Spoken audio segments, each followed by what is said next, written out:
যারা হকপন্থী, মধ্যমপন্থী, যারা হকের দিকে আহ্বানকারী, তারা আজ পর্যন্ত এই আদর্শের ওপর, এই মানহাজের ওপর প্রতিষ্ঠিত। এই কথাটুকু ভাষ্যকারের আগে ইমাম তাহাবী রাহিমাহুল্লাহর কথা শেষ হলো। তার জন্য অনেক দোয়া করবো, বদ করবো না। আর যে বিষয়গুলি বলা হলো খুব গুরুত্বপূর্ণ এই বিষয়টি, এই বিষয়গুলি আল্লামা শেখ বাজ রাহিমাহুল্লাহ বিভিন্ন কিতাবে বলেছেন। সময় স্বল্পতার জন্য তা শোনাচ্ছি না। এখন বাকি যে কথাগুলি রয়েছে শেখ সালেহ ফৌজান হাফিজাহুল্লাহ, সেগুলি পূর্ণ করি।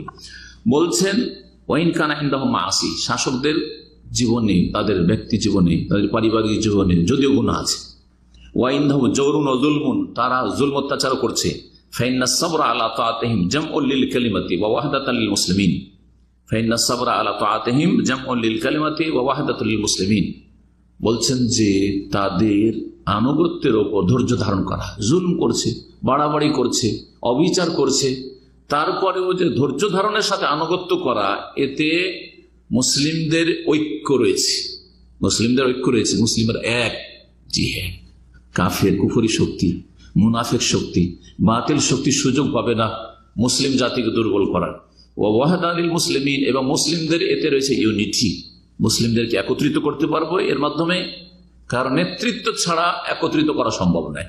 যেই দেশে নেতৃত্ব নেই সেই দেশে অশান্তির শেষ নেই। সবার হাতে অস্ত্র, জানের কোনো মূল্য নেই, রক্তের কোনো মূল্য নেই।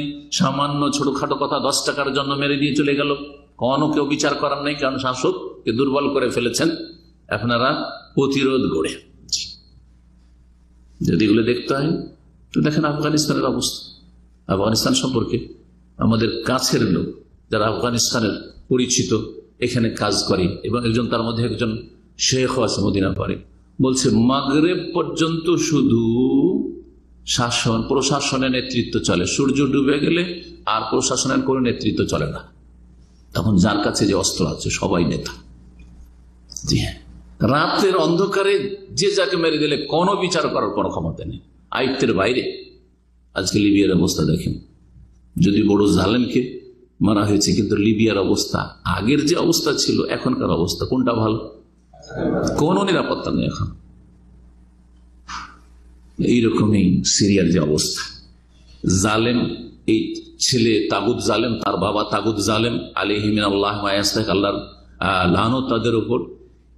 এদের আগে যে অবস্থা ছিল তার চেয়ে খারাপ অবস্থা এখন, জানমালের কোনো নিরাপত্তা নেই। হেমায়াতুন লিবিলাদিল মুসলিমিন, এতে মুসলিম দেশগুলির সুরক্ষাও রয়েছে, যাতে বাইরের শক্তি সে আক্রমণ করা, মুসলিম দেশকে দুর্বল করার সুযোগ না পায়। ঘরে ঘরে যখন ভাই ভাই লড়াই করবেন, তো পাশের যারা হিংসুক বা বিদ্বেষী দুশ্মন রয়েছে তারা ভালো সুযোগ পেয়ে গেছে, কাজ হয়ে গেছে। ওরা নিজে মারামারি করে কমজোর হয়ে যাচ্ছে, সেখানে আমরা লুটে নেব। ওয়াফি মুখালাফাতিহিম ওয়া মানাবাযাতিহিম মাফাসিদ আযীমা, শাসকদের বিরোধিতা এবং তাদেরকে ছুড়ে ফেলা মানব না, এতে অনেক ফাসাদের বিশৃঙ্খলার দিক রয়েছে, বিপর্যয়ের দিক রয়েছে। মাফাসিদ আযীমা, বড় বড় বিপর্যয়ের দিক রয়েছে। আযম মিনাল মুনকার আল্লাযী হুম আলাইহি, যেটা যে অন্যায়টা শাসক করছে বা দেশে হচ্ছে অলরেডি, যে অন্যায়গুলি জুলমগুলি, তার চাইতে বড় ধরনের ক্ষতি হয়ে যাচ্ছে বা হবে। ইয়াহসুলু ফি মুখালাতিহিম, তাদের বিরোধিতা করলে যেটা শুরু হবে, মা হুয়া আশাদ্দু মিনাল মুনকার আল্লাযী ইয়াসদুরু মিনহুম, যে অন্যায় কাজগুলি, অপরাধগুলি তারা করছে তার চাইতে বড় বড় অপরাধ শুরু হয়ে যাবে। যে জুলুমগুলি করছিল তার চাইতে বড় বড় জুলুম শুরু করবে। জি হ্যাঁ, স্বাভাবিক। বিরোধীকে তখন খুঁজে খুঁজে বের করবে। বিরোধী নয়, বিরোধীদের সাথে সামান্য দেখা সাক্ষাৎ কথা হয়েছে, যে মনে এও তাদের দলে আছে। জি, বিরোধীদের সাথে কখনো হয়তো একটু আপনার টেলিফোন যোগাযোগ হয়েছে, এর সাথে কেন যোগাযোগ, নিশ্চয় এর সাথে আছে। কত কি শুরু হয়ে যাবে, যেগুলি জনগণকে বোঝাবার দরকার নেই, এই বিষয়গুলি বুঝছেন। মাদাম হাযাল মুনকার দুনাল কুফর, যতক্ষণ পর্যন্ত এই অন্যায়টি কুফরির নিম্নের, শিরকের নিম্নের, বড় শিরক করেন, বড় কুফরি করেনি, ইসলাম থেকে বেরিয়ে চলে যায়নি, ততক্ষণ পর্যন্ত তাদের আনুগত্য করতে হবে। ওয়ালা নাকুলু, এর মানে এই নয় যে আপনি একেবারে নীরব হয়ে যাবেন। আপনি শুধু না, আপনার দেশের সমস্ত স্তরের লোকেরা, জনগণ, আলেম ওলামা সকলে নীরব হয়ে যাবে, আর কেউ কিছু বলার চেষ্টা করবে না বা পৌঁছাবার চেষ্টা করবে না যাতে তাদের সংশোধন, এমনটাও নয়। বলছেন ওয়ালা নাকুল, শেখ সালেহ ফাদা বলছেন আমরা এটাও বলবো না ইন্নাহু ইয়াসকুতু বা ইউসকাতু আলা মা ইয়াসতুর মিনাল হুকাম মিন আখতা, শাসকদের যে ভুল ভ্রান্তিগুলি হচ্ছে এর ওপর আমরা নীরব ভূমিকা পালন করব না, নীরবতার সাথে থাকবো না, না না, বাল তো আলাজ, এর আমরা ট্রিটমেন্ট করব, এর আমরা ব্যবস্থা নেব। কেমন করে এর উত্তম চিকিৎসা হতে পারে? ওয়ালাকিন তো আলাজ বিত্তারিকি সিলমিয়া, যে শান্তভাবে সুষ্ঠুভাবে তার ট্রিটমেন্টের ব্যবস্থা করতে হবে, তার সমাধানের ব্যবস্থা করতে হবে। কিভাবে? সেটা কিভাবে হইতে পারে? সেটা বড় বড় লেকচার দিয়ে নয়, হ্যাঁ, আর বড় বড় লিখনী আর্টিকেলের মাধ্যমে নয়, আর সোশ্যাল মিডিয়াতে লিখে নয়, হ্যাঁ, আর স্ট্যাটাস দিয়ে নয়, এসব নয়। বিল মুনাসাহাতে সিররান ওয়াল কিতাবাতে লাহুম সিররান, সাক্ষাৎ করা সম্ভব হলে সরাসরি তাদেরকে নসিহা করা, উপদেশ দেওয়া এবং বুঝাবার চেষ্টা করা। ওয়াল কিতাবাতে লাহুম সিররান, অথবা যদি দেখা সাক্ষাৎ না হয় তো গোপনে লিখে বার্তা পৌঁছে দেওয়ার চেষ্টা করা, গোপনে লিখিত ভাবে বার্তা পাঠিয়ে দিয়ে তাদের সংশোধনের চেষ্টা করা। লিখা মানে এই নয় যে পোস্টারিং শুরু করবেন, লিখা মানে এই নয় যে বিভিন্ন জায়গায় দেয়ালে দেয়ালে রাস্তায় রাস্তায় লিখে ঝুলিয়ে দিয়েছেন, হ্যাঁ, আর মানুষের মাঝে পমফ্লেট বিতরণ করে বিজ্ঞাপন বিতরণ করছেন সরকার বিরোধী, না, এটাও না।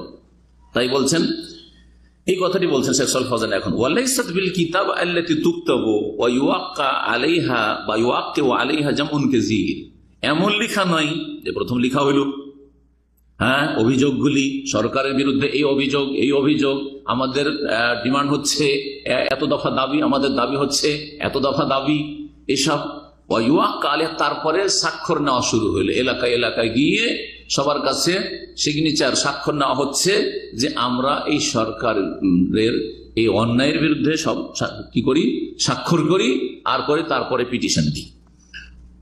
আর এইসব করার পরে ওয়াজ্জা আলান নাস, আর স্বাক্ষর করে দিয়ে মানুষের মাঝে বিতরণ করে দিল, হয় হাতে হাতে বিতরণ, আর না হলে সোশ্যাল মিডিয়ার মাধ্যমে বিতরণ, সারা বিশ্বে ছড়িয়ে দিল, অথবা যেভাবে ওখানে কেন, হ্যাঁ, পড়ে শোনাইলো জনগণকে, না, এটা না।